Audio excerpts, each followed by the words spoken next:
तो नमस्कार दोस्तों, आप सभी का स्वागत है हमारे YouTube चैनल में। तो आज की वीडियो में हम बात करेंगे देश और दुनिया से जुड़ी तमाम छोटी और बड़ी खबरों के बारे में। तो वीडियो शुरू होने से पहले आपसे छोटी सी गुजारिश है कि आप हमारे YouTube चैनल को पहले सब्सक्राइब कर लीजिए, साथ ही बेल आइकन को दबा दीजिए ताकि आपको हर वीडियो की नोटिफिकेशन सबसे पहले मिल सके। तो चलिए आज की वीडियो शुरू करते हैं। तो आज की पहली और सबसे बड़ी खबर है कि उड्डयन मंत्री से बोले उद्धव ठाकरे, उड़ाने शुरू करने से पहले महाराष्ट्र का हाल जान ले। जी हां दोस्तों, आपको बता दूं कि महाराष्ट्र के मुख्यमंत्री उद्धव ठाकरे ने राज्य में घरेलू उड़ानों की शुरुआत पर कहा कि उन्होंने नागरिक उड्डयन मंत्री हरदीप सिंह पुरी से इस संबंध में बातचीत की।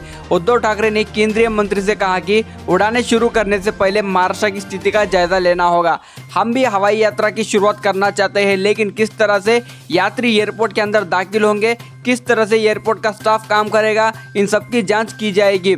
सीएम उद्धव ठाकरे ने केंद्रीय मंत्री हरदीप सिंह पुरी से कहा कि जब तक मुंबई एयरपोर्ट के संचालन की प्रक्रिया दुरुस्त नहीं हो जाती, कोरोना के संबंध में उन्हें कम से कम उड़ानें महाराष्ट्र से गुजरनी चाहिए। बेहद जरूरी घरेलू उड़ानों को ही 25 मई से महाराष्ट्र से होकर गुजरने दी जाएगी। सीएम उद्धव ठाकरे ने केंद्रीय मंत्री से कहा कि विदेशी यात्राओं के ट्रांसफर, मेडिकल इमरजेंसी, छात्राओं की वापसी और दया की स्थिति में ही उड़ानों को अनुमति दी गई है। तो आज की अगली बड़ी खबर की बिना पीपीई किट पहने कोरोना वार्ड में घुसा पुलिसकर्मी और मचा हंगामा। जी हां दोस्तों, आपको बता दूं कि महाराष्ट्र के अकोला में मेडिकल कॉलेज के कोरोना वायरस वार्ड में पुलिसकर्मी की एक हरकत ने हंगामा खड़ा कर दिया है। दरअसल पुलिस की वर्दी में कोरोना वार्ड में घुसे उस पुलिसकर्मी ने वीडियो शूट करना शुरू कर दिया था। इस मामले की सबसे अहम बात यह है कि पुलिसकर्मी जब कोरोना वार्ड में घुसा तो उसने पीपीई किट तक नहीं पहन रखी थी, जो कि नियम के मुताबिक अनिवार्य है। पुलिसकर्मी द्वारा वीडियो रिकॉर्डिंग किए जाने की भनक लगते ही वार्ड के बाहर तैनात सुरक्षा कर्मियों ने पुलिस वाले से सवाल जवाब किया तो उसने उल्टा बहस करने लगा। मामला बढ़ते देख जब वार्ड के इंचार्ज डॉक्टर ने पुलिसकर्मी से ये पूछा कि वह वीडियो किस लिए रिकॉर्ड कर रहा है और इसकी परमिशन उसको किससे मिली है, तो उस पुलिसकर्मी ने जांच पड़ताल कर रहे डॉक्टर का ही वीडियो रिकॉर्ड करने की कोशिश की। जिसके बाद जब अस्पताल के सुरक्षा कर्मी और डॉक्टरों ने पुलिसकर्मी का मोबाइल छीनने की कोशिश की तो वह स्थिति नोकझोंक और हाथापाई तक पहुंच गई। जानकारी के मुताबिक उस पुलिसकर्मी की ड्यूटी इस वार्ड में नहीं थी। सूत्रों से मिली जानकारियों के मुताबिक इस पुलिसकर्मी का कोई रिश्तेदार वार्ड में भर्ती है।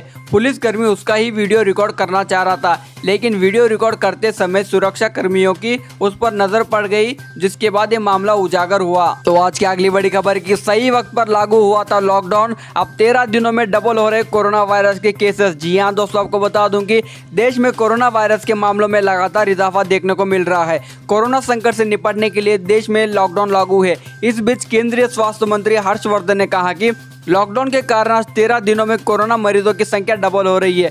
स्वास्थ्य मंत्री हर्षवर्धन ने कहा, अगर लॉकडाउन से पहले भारत में कोरोना मरीजों की संख्या 3.4 दिनों में दोगुनी हो रही थी, तो आज 13 दिनों से ज्यादा वक्त में डबल हो रहा है।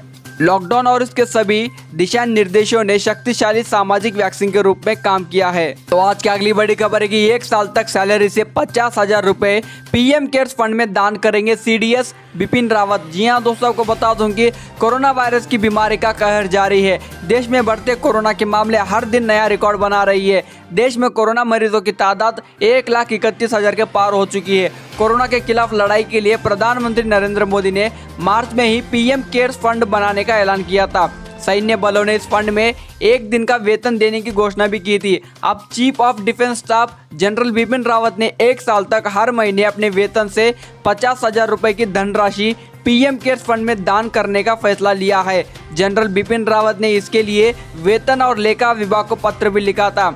रक्षा मंत्रालय के सूत्रों की माने तो जनरल बिपिन रावत का अनुरोध मान लिया गया है। अप्रैल महीने के उनके वेतन से 50,000 रुपए की पहली किस्त भी काट ली गई है। तो आज की अगली बड़ी खबर है कि दिल्ली में और कहर बरपाएगी गर्मी, ऑरेंज अलर्ट जारी, बढ़ेगा लू का प्रकोप। जी हाँ दोस्तों, आपको बता दूं कि दिल्ली एनसीआर समेत देश के ज्यादातर हिस्सों में मई के अंत में गर्मी ने सितम ढहना शुरू कर दिया है। दिन भर झुलसने वाली तेज धूप के साथ दोपहर में गर्म हवा यानी लू चल रही है। मौसम वैज्ञानिकों की माने तो आने वाले 4-5 दिनों तक ऐसा ही मौसम बना रहेगा और फिलहाल गर्मी से राहत मिलने की उम्मीद भी नहीं है। देश की राजधानी दिल्ली में भीषण गर्मी को देखते हुए भारतीय मौसम विभाग ने रविवार को ऑरेंज अलर्ट जारी कर दिया है, जबकि शनिवार को येलो अलर्ट जारी किया था।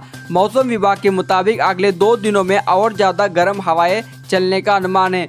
बता दें कि राजधानी दिल्ली में शनिवार को सीजन का सबसे गर्म दिन था। दिल्ली में पारा 46 डिग्री पहुंचने के साथ रिकॉर्ड टूट गया।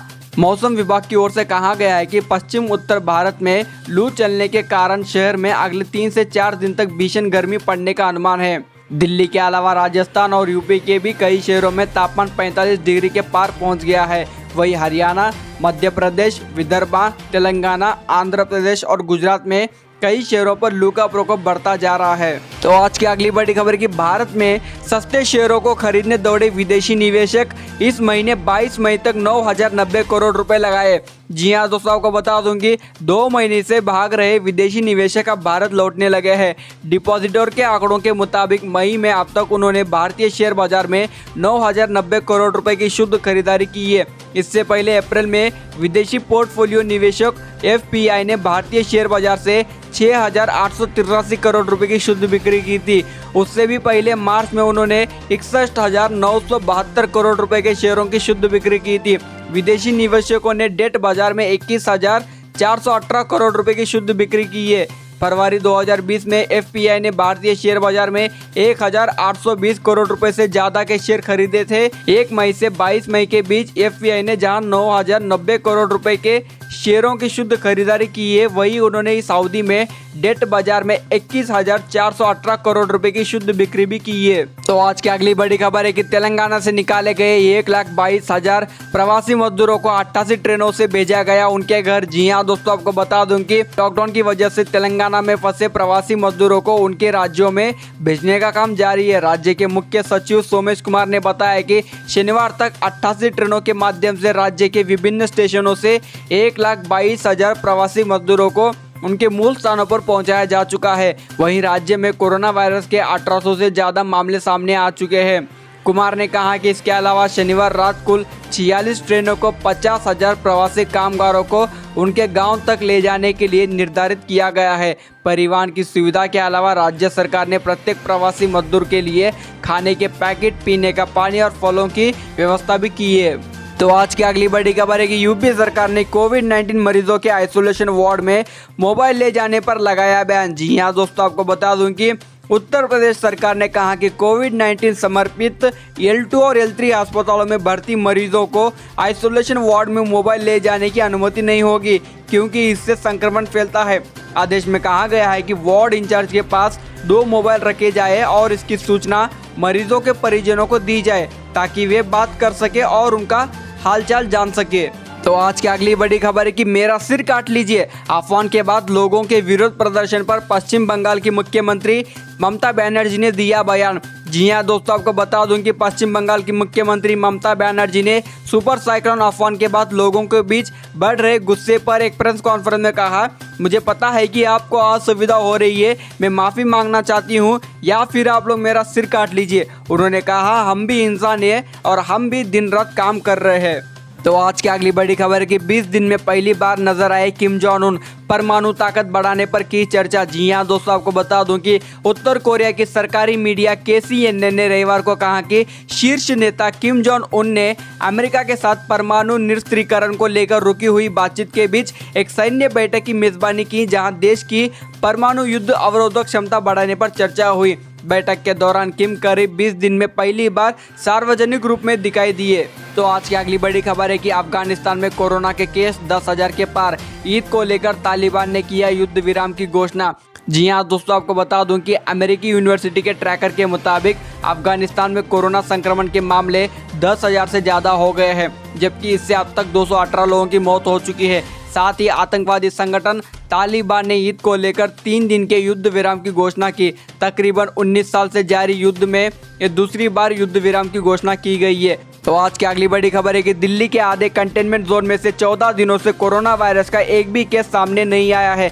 दिल्ली सरकार के अधिकारी के अनुसार दिल्ली के 92 एक्टिव कंटेनमेंट जोन में से आधे में पिछले 14 दिनों से कोविड-19 का एक भी मामला नहीं मिला है। इसलिए सरकार अगले 14 दिनों में इन्हें ग्रीन जोन में बदल सकती है। गौरतलब है कि संक्रमण के मामले बढ़ने के बाद दिल्ली के 126 इलाकों को कंटेनमेंट जोन घोषित किया गया था। तो आज की अगली और आखिरी खबर यह है कि कोरोना संकट से निपटने के लिए पाकिस्तान को $50 करोड़ का कर्ज देगा विश्व बैंक। जी हाँ दोस्तों, आपको बता दूं कि भिखारी पाकिस्तान को विश्व बैंक कोरोना वायरस संकट के प्रभाव को कम करने और स्वास्थ्य सेवा की गुणवत्ता में सुधार के लिए पाकिस्तान को $50 करोड़ का कर्ज देने पर सहमत हो गया है। विश्व बैंक की शाखा अंतर्राष्ट्रीय विकास संघ द्वारा दिए इस कर्ज को पाकिस्तान 30 सालों में चुकाएगा। गौरतलब है कि पाकिस्तान में कोरोना वायरस के 54,601 मामले अभी तक सामने आ चुके हैं। तो दोस्तों इसी के चलते ये वीडियो यहीं पर समाप्त होती है। वीडियो पसंद आए तो ज़रूर लाइक करें, शेयर करें और ऐसे ही ताज़ा तरीन खबरें देखने के लिए हमारे चैनल को सब्सक्राइब करें। वीडियो देखने के लिए आपका बहुत बहुत धन्यवाद। जय हिंद, वंदे मातरम।